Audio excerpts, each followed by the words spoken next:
specific, do not have equity concentration of 25% or more in one common stock. Well, I think you could ask them, I think we can direct them to get a stock, but we're gonna say, no, we want the diversification. But they do have some stock in here, if you look here, they have some, mid-cap, international stocks, et cetera. So this was just a representative thing, is the way I read And this. these are all funds, because down here, you're saying there are some stocks. Well, yeah, it says stocks, international. I think what Deborah is saying is, and I don't disagree with you, we can just tell them, no more than 5% in any one fund. Right, In any one company's securities, right. but we could have more than that in a diversified mutual fund. Oh, yeah, and equities. Yeah, and Right. equities, in general, I agree. 20, whatever Yeah. percentage we decide. I thought I mean, the Lehman Brothers experience Sure.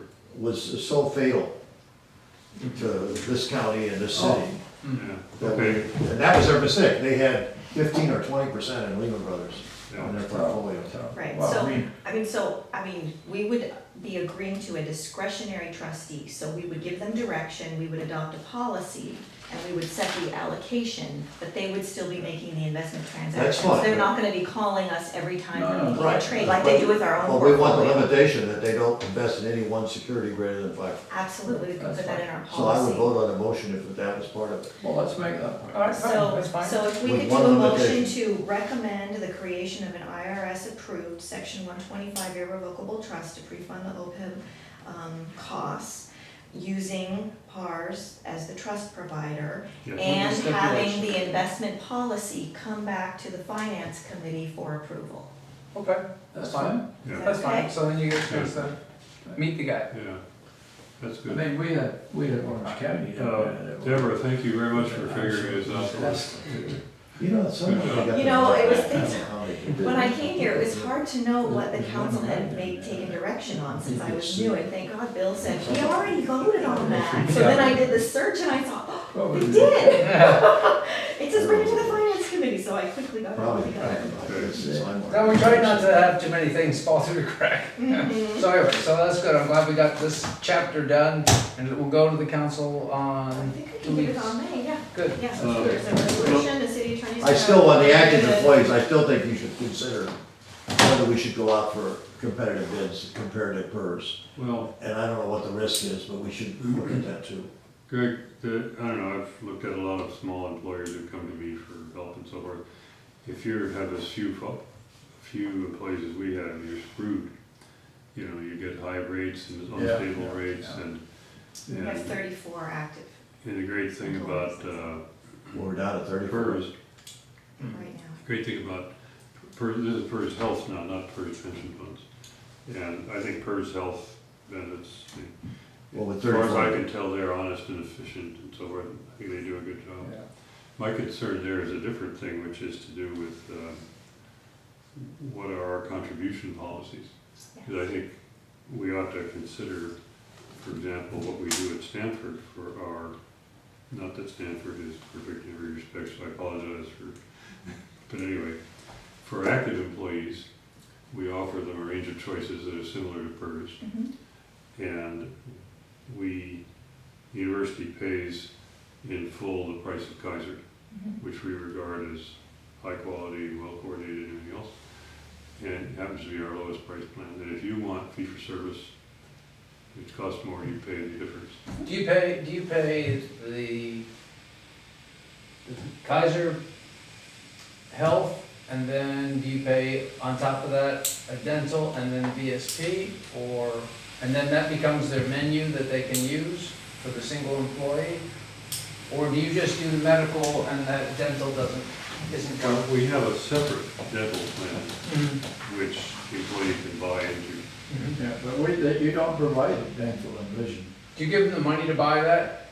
So if I was a Stanford employee, would I have all the money and I was a single employee, would I have 100% of the money my first year to buy dental, vision, and medical through Kaiser? Well, then the dental, of course, doesn't go through Kaiser. No, as far as I know, Kaiser doesn't do. No, not dental, but do you fund me with a mid-range provider for full dental care for me, full medical at Kaiser, and VSP, which is $12 a year. Yeah, we probably do the vision, I'm just small enough, I've never even looked at it. Right, okay. We have looked at dental and we paid the low price. We offer- Okay, so you pay dental as well, okay. For active employees. Right, okay. We're looking, but we're looking for new employees, it's the only way we can.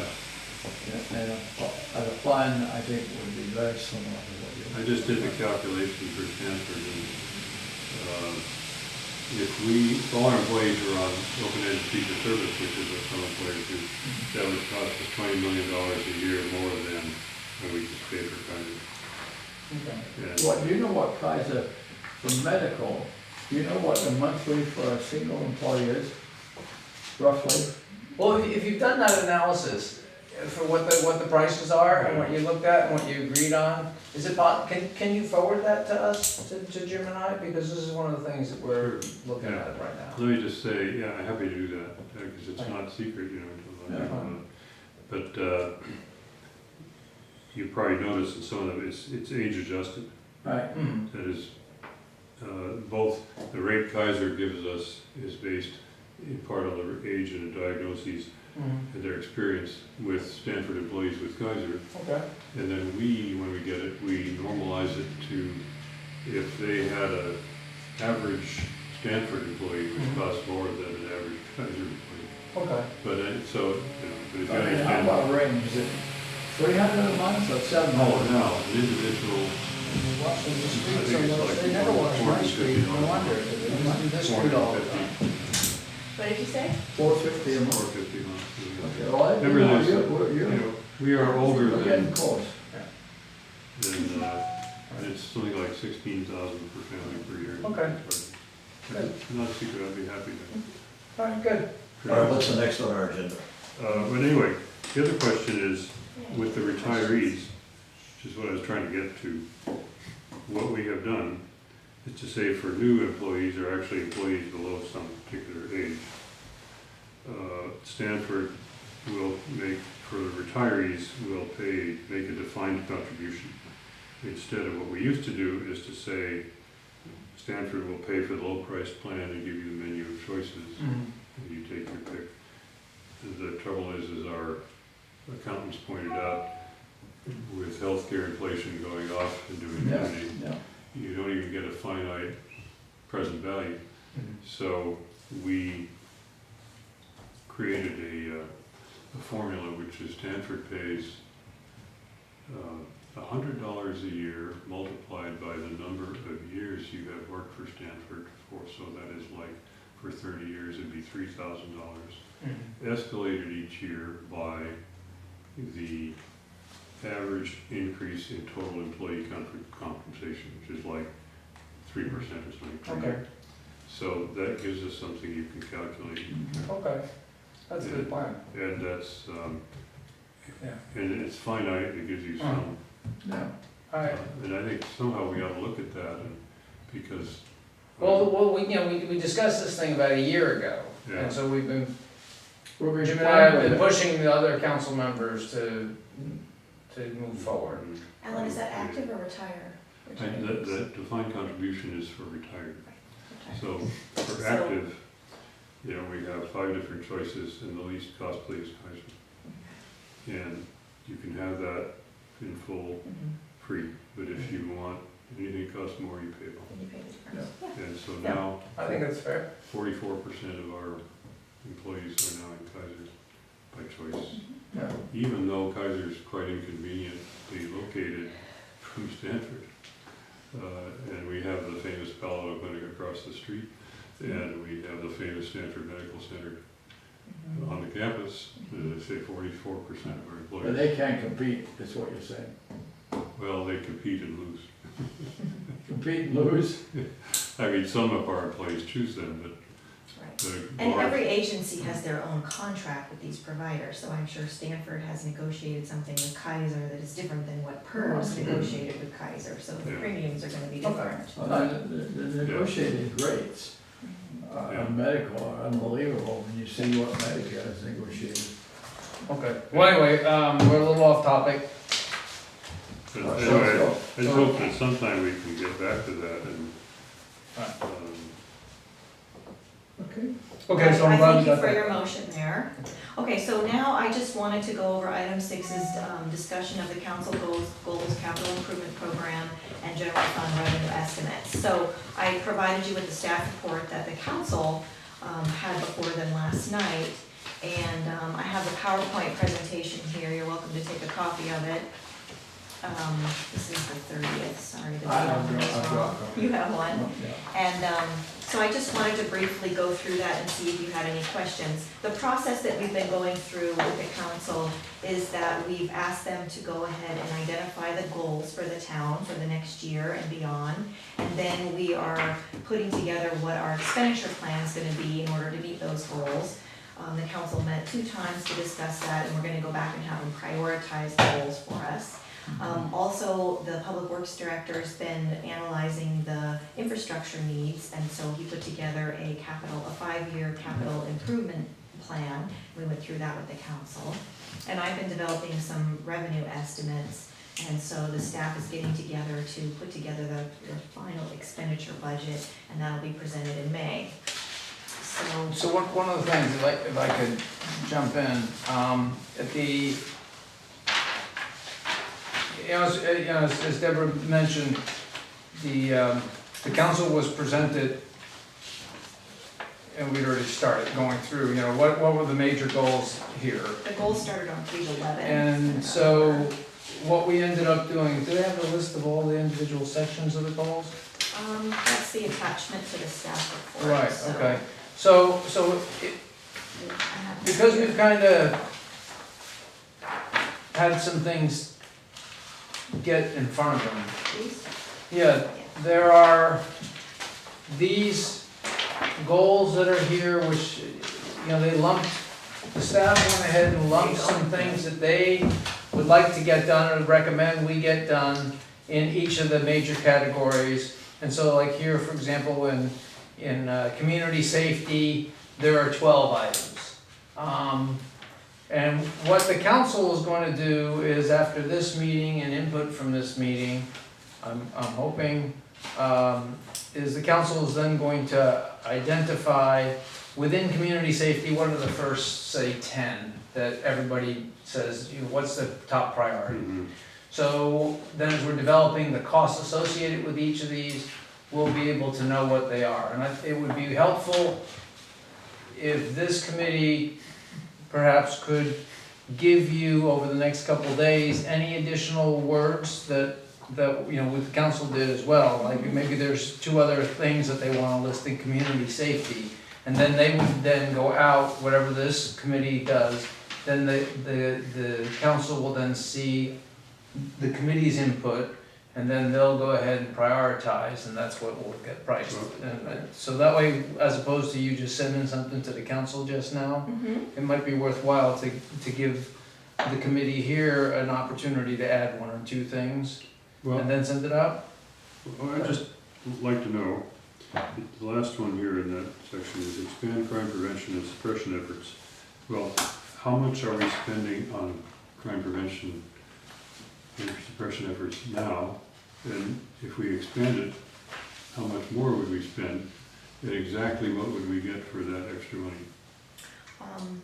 I think the topic that we were discussing when we talked about that specific item had to do a little bit with maybe setting up some additional cameras.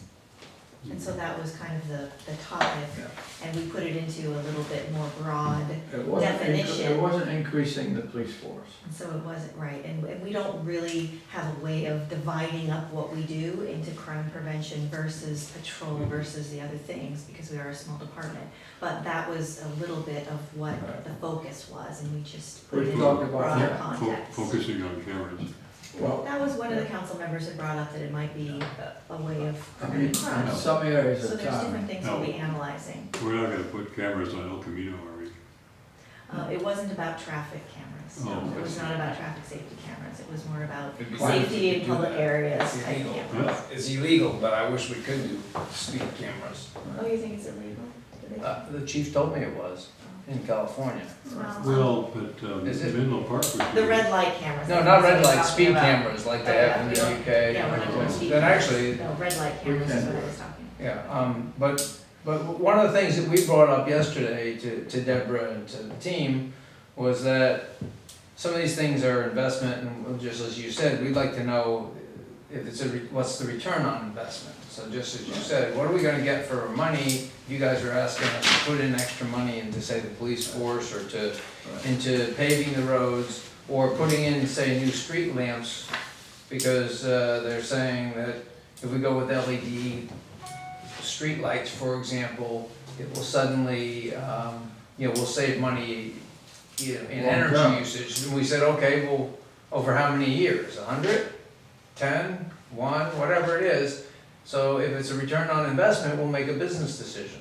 Right. If it's so we've asked the staff to start doing that. But on the camera issue, if you take Lindenwood, for instance, which I happen to be very familiar with, 4 cameras there at the entrances basically means that anytime you have a crime there, you're going to get a picture of the criminal.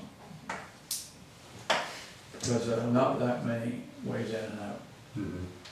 And so, these are the kind of things we're talking about. Yeah. And we are going to start analyzing the cost, but we are not going to have a cost for every line item here, on Right. the Lighting 16th in order part could be the to same. make those decisions. It's something that staff is gonna go through and analyze. I mean, we aren't It's just, gonna be But able to what- put a what- cost to what develop you're a gonna- balanced budget. What you were gonna do, from what I remember, Deborah, yesterday, is you were gonna retype this and have spaces between each of those so that we could put in a comment and a priority.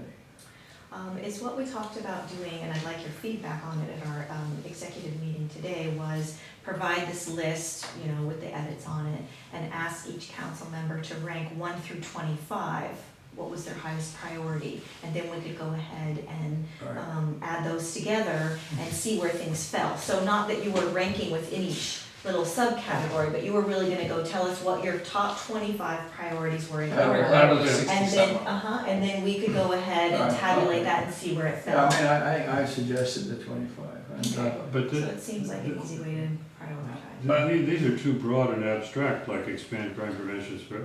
What you mean is spend $50,000 and 4 extra cameras. No, it means analyze that as well as other crime prevention things. So it's not, it's, each of these items isn't so specific. Like the one about facilities, it's saying that we want to put together a repair and replacement plan for facilities, but it's not so specific Well, I'd to like to say resurrect the exactly what we're Watkins doing. Crossing, I don't know where that got in your council meeting, if at all, the Watkins what? the railroad crossing. The quad gates. Mhm. We were talking about on Watkins, I've kind of dropped the ball on that with my campaigning, but, there's still a very serious issue there. That I think it's the worst intersection on the peninsula, because the trains never stop Well, here. you were gonna get money, Greg, from. Well, we've got some money. How much? Well, we got, you guys committed to 1 year of, Prop A, what is it, Prop A? What is it? 1A. Yeah. Prop A, and, and we've never, Mike and I have never gone and sat down with him. Jerry and I went, but that was too high a level. Mike and I need to sit down and find out, convince them first it's a serious problem, because they think there's other intersections that are just as bad, and I don't think so, because the train doesn't stop here. In these other intersections, it Yeah. generally stops. So all our trains are going 80 miles an hour every day, 94 trains. No, I don't argue with that. I do remember when we brought it forward from the rail committee, because I was on the rail committee at the time, and when it went to the council, we said, okay, the original recommendation was we were going to go to Caltrain, and we were gonna ask the MTC to give us the money to do it, because this was a dangerous intersection, it wasn't gonna cost Atherton anything. And then, and so we don't wanna have this creeping thing.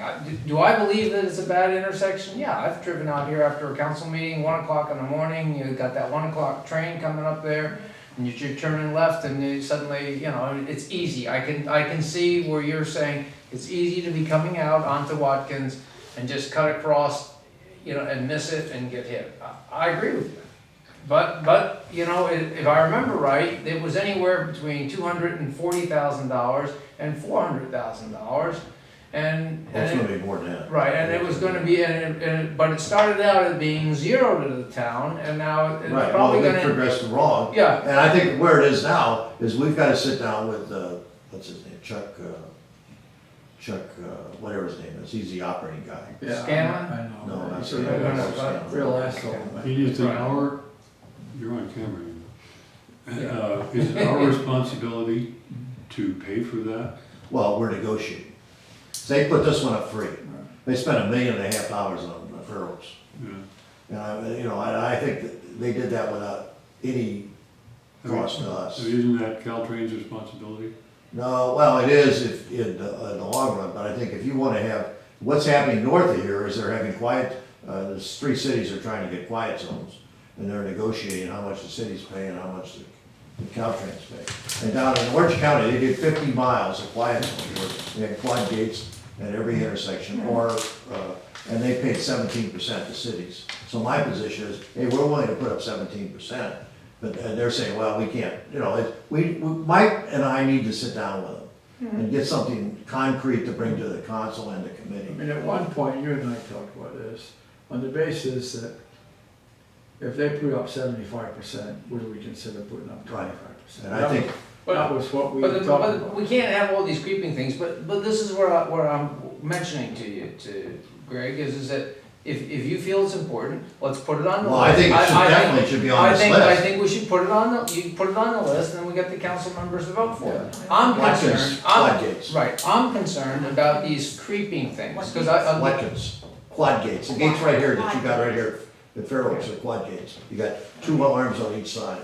But my concern is some of these little creeping investments that we make, that we get things started. I could give you a case in point that I'm concerned about just as a resident. Okay, we got this new town center thing going on. We threw some money in it to help it get started. I can envision a situation where they raise 2/3 of the money, and then suddenly it's gonna be, well, let's go ahead and get a parcel tax for it, or float a bond or something. Now suddenly it's a tax, and the community was told not gonna cost you a penny.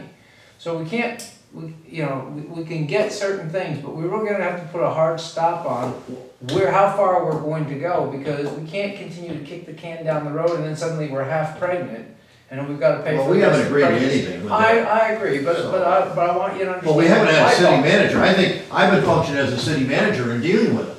And as, representing the city, and I think the city manager and Mike should be there with me or without me, negotiating with them and convincing them that this is a serious problem. Or they convince us it's not a serious problem. Okay, fine. But where are we on the city manager? Do we We're have an doing a interim? search, we're doing a search. Well, right now, there's the interim city manager is Teresa, she's doing a great job. And we've hired an executive recruiter who has come up with, he's looking at a short list of people that he's interviewing, and then he's gonna make a recommendation to the council, and we'll decide whether or not we think they're good or they're not. We either start the process with him again, or. Well, I think or that's we been do part of the final- problem, not having a city manager as permanent, because I talked to the city manager and then he's gone, or he's sick, or he's, I we've had lack of Well, continuity. he had an unfortunate situation, and then, he expected to be on board, and things didn't work out with regards to what the pension people indicated. They said that the limits and the laws said that he couldn't continue to work here. So we were kind of left scrambling, but we are in the process of hopefully bringing somebody on board before mid-year. Okay, well, maybe that's the answer, so wait. So, but I think you should put it on the list. I have no Well, it issue should be with on the putting it list. on the list. Quad gates for Watkins. But, To be honest, I don't know why the city manager is really particularly important. I think that you Oh, are very Watkins. good at this. If we gave you the authority to negotiate with Caltrain, I mean, you're good, and I don't know why we need to wait for city manager. He can't, No. I don't know a city manager Right, negotiating then with that Caltrain. time, Well, we need to do. I'm not gonna do anything after June 5th, but after June 5th, Mike and I should go see whether I win or lose. We need to do something. It's something that should be on the list, and the council All right, should well, let's make a just get it on the decision list, on I it. think for this meeting, Right, but, just get it on the list. but I think it would be worthwhile, and I understand some of them are vague, if the committee members, Jim and I have already had our say, but if Greg, yourself and Alan, yourself, see something that you think is missing or you'd like to see different. Or if Then one if you- isn't, if one isn't on this, let's add it. Yes, and give that information to Deborah before she sends the thing out to the rest of the council. So Well, if the you only put thing a I would timetable on that, suggest I that. think it would be worthwhile. Yeah, Well, one thing that strikes me, that update the 5-year general fund financial forecast. I would have thought having an up-to-date 5-year general fund financial forecast would be just so basic and, go without saying. I mean, it describes it as if it's a special project or something. Well, but the way this town has been run, Alan, in the past, this is another thing we discussed yesterday, is we prepare a budget, then everybody thinks that's an authorized expenditures. And so they say, well, I'm spending this, it's in the budget. Well, that's not the way you run any companies, because lots of things can change from the time you set a budget up. So, in my mind, the way I've always managed is you manage on a 3-month forecast, and if it happens to be good, then, then maybe you can spend that money in the budget. The budget really, in many ways, is an estimate of where you think it'll be. It's not a way to manage it. I think we've come, Deborah and Council yesterday, pretty well come to that conclusion that we're gonna have regular, you could either call them modifications to the budget or 3 months forecasts. Right, or quarterly reviews. Well, I mean, you look at Caltrans, every board meeting, they modify their capital expenditures by adding or decreasing. Absolutely. Okay. So it's just a and matter. I agree with you, Alan, and I think adopting a policy that states that we're gonna do this annually, I think is a good thing, but since it's new, I thought it would be valuable to put Oh, on okay. there to, Yeah. for the new city manager, the new finance director, to know that that's an Well, important thing that's been started and they want to continue. The reason it's important is just so people look at the longer run Absolutely. implications. I mean, I think a big part of the problem with the public sector is to say, okay, this sounds fine, it's only $1 million this year, without understanding that you're getting pregnant and it's going to be many millions. Well, we have some of that in there that shows that some of these things are not one-year deals, but you brought up a very valid point, and also the valid point here is like reduce vehicle speeds. Well, that's what the guys are paid to do.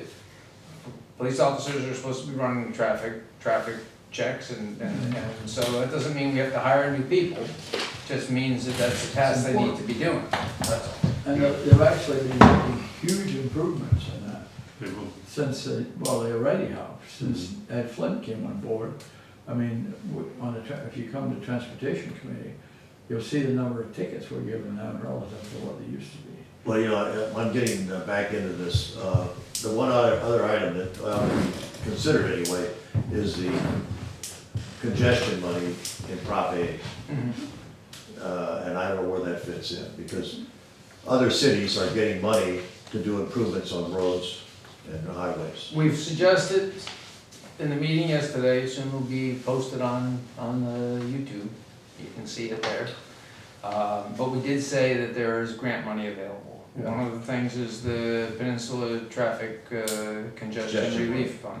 And that we suggested that for like bike lanes and things like that, that we write and ask for a grant. We've also asked for example, that Mike look into getting perhaps a FEMA grant or some other type of state grant for working and looking into the Marsh Road situation. In addition to Well, I that. think I think they're gonna, the Caltrain people will evaluate it based on other cities' needs. Right. But I think Marsh Road would certainly warrant high consideration Right. with congestion based on the traffic. No, we agree, so we didn't leave that off the table, and doesn't mean we're willing to just go plop all the money down here. We also think that Marsh Road is gonna be a Well, it's big on here. impacted item, it is on here, but it shouldn't all the money shouldn't come from here. Well, is there a place in here that we need to put that money in there? We've asked that got identified. The Marsh Road wall, for instance, we've got a number in here, an estimate of what's going to cost, and it's a big number. It's a big number. So, but also, with Facebook, it's already shown that a lot of traffic is gonna be coming down Marsh Road to support this Facebook operation up off of Willow Road, out there at the old Sun plant. And we've indicated that that cost for widening that road, maintaining that road, some of that needs to come Marsh. Marsh Road. And some Middlefield Road and some of the turnoffs from Middlefield Road need to be paid for by this EIR that, Facebook. that is done by Facebook. Now, City of Menlo Park negotiated a deal, we've been trying to work with the City of Menlo Park, the fire district, etc. These guys all have negotiated some sort of settlement that their infrastructure will be enhanced with some corporate money from Facebook. And so we're not saying we need to pay for all of it, we're just saying it's an important thing for us to do, and that Should we have an active negotiation with Facebook based on the impact to us? at this point in time, as the city staff is working, since Facebook is going to be a resident of Menlo Park and they're sponsoring the EIR, we're working with Menlo Park. Yeah, but we're also, if we can't get anything from Menlo Park, which it looks as if we won't at the moment, we are also considering a lawsuit.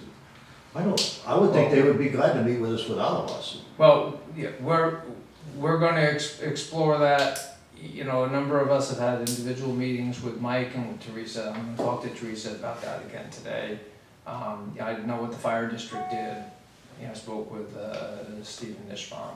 He told me where they are and who they talked to and made a recommendation. And I'll talk to Teresa. You know, at the end of the day, the staff has to agree to go forward, you know, individual council member can't. But we've only got a set amount of time. The final review is on Monday for the EIR, and I think you've only got 45 days from then, from what I remember, to put in the protests, and we are certainly going to protest one way or the other, and we have not had much success with Menlo Park, it's my understanding. We asked for a certain amount of money and we asked for it to be upfront. Is it a money issue that's what you're asking for rather than specific improvements? I think, as my understanding, reading the letter from the city manager from Menlo Park, because I wrote to Kirsten and said, you know, we're not getting anywhere on this thing. She sent me their letter and they pretty much felt that our requests were a little over the top and that they felt that as improvements got done, that they would reimburse us. And speaking to Mike and Bill Connors, you know, they're saying it's important we get the money up front so that we can go do that, and if there's any money left over, based on our high plan, that we would give them the money back. So there's a little bit of a difference of opinion on it. Is this money for widening Marsh Road or? Widening Marsh Road and changing the intersections. From where to where? Well, where it goes 2 lanes to 1 lane, continue on. But we'll also So it'd be from consider- Middlefield up to where it's. Yeah, they're gonna have to 4 change, widen that intersection, have a turn lane so it can, so it'd be easier, 2 lanes can go, and be 2 lanes all the way down, which would require us to then cap and culvert the, potentially. Is that all in Atherton? Well, yeah, It's the not road all- gets cut in half. It's not, I don't know if that. Yeah, it is. channel It is is, on one it. side is in Atherton, the other side is county. The county side doesn't have the culvert. And the culvert. It's our side as a Yes. Our side is a culvert, and the discussion yesterday was that we'd like to have that culvert covered, but not necessarily to increase the number of traffic lanes, but so that we can have pedestrian and bike lanes there. Right. Well, yeah, but I don't know, the Facebook, it just seems to me that they'd be more than happy to do whatever we wanna do. It's peanuts to them. Yeah, I agree. So, I mean, I bypass Venmo and go right to Facebook and say, here's the impact on Marsh Road, here's Well, the we're impact. working with staff, because that's what our job is, to work with staff. And staff, you know, has to come to the same Staff conclusion. working with, Our staff, Your staff. we have to work with staff all right. to get them to But either- before you went to lawsuit, I would go to Facebook and sit down with them, because I gotta believe, this is peanuts. If you tell them what you want, they'll probably write you a check and give it to you. Right, they'll probably be open up, give us a page, a homepage if we want. I don't know about that. Anyway, we are very well aware of that. Oh, guys, I gotta go. But the other thing I gotta tell you is, we have not forgotten property tax revenues. Deborah is having a hell of a job with the assessors up there, Well, the trying assessor's to office has really been helpful, it's understand. They probably don't controller's know office. themselves, they probably don't know It's the themselves. controller's office that they just don't really, yeah, they're not gonna audit for me. So They don't wanna tell us how we're getting our small Hey, this sliver is- of the. as I talked to my friend, AE, after the election, I will go up there with you, and we'll sit down for 8 hours. We won't sit down there for 8 minutes, and I will figure it out. I've been a CPA for a long time, I will figure it out. So if they say they can't figure it out, I will figure it out. We are maybe gonna ask them also for an audit. Well, first we gotta figure out what the formula is. I mean, it's probably some black box that somebody It's doesn't what- wanna look inside. Exactly, so is what I'm gonna do is I'm gonna get a couple of proposals from the firms that they audit the counties for property tax, and get proposals from them of what their experience is and what they do and what the cost is, and we'll take a look at that. And, you know, if it makes sense to hire somebody to do it, we can do that, if not, we can figure out how to It do would it be money ourselves. well spent. I think it would, I That's what I think it very much would, especially here. Yeah, because I just think we would all sleep better if we knew that our 66 million that we're paying every year, we only get 6. Yeah, what's going up, you know, We there know was what a the big hell's house that going they on. sold for Mhm. 50 or 60 Completely million agree. dollars down there. I mean, that's It's a just heck I've of a had lot of so money. much difficulty with these people. I mean, first of all, I tried, I wrote them letters and they called me and said, all you need to do is to look at this website. And I said, no, you don't misunderstand it. I'm not good at looking at websites. I need you. Yeah, I want a schedule that starts with 66 at the top. I want you to tell me Wow. how you got there. And you know, they then wrote another letter. Is it true what they say about the squeaky wheel? Yes. Yeah, well, I'm the squeak, I can squeak. Not always, not always. The guy wrote me a letter, basically then saying this is what you get, but he didn't explain in any way how they arrived at that. We know what we get. Since they follow the but law we don't and they think it's calculate, you enough. know, and their procedures that they put together. But anyways, at the meeting, I also went over some preliminary revenue projections, and, you know, almost 70% of our general fund is property tax, like we're talking about. And it's, you know, I put a chart in there, it hasn't had a lot of growth right now in the last, 4 or 5 years, but I am projecting Hasn't? 3% increase. No, it With went new down the last 2 construction, years. we don't have growth? We share the property tax that's paid by the whole county, so in the last couple of years, there's been a Keeping the 1% public decline at in home. property tax. And so for this next year, I'm proposing that we're going to have a 3% increase. And I think getting an audit will be very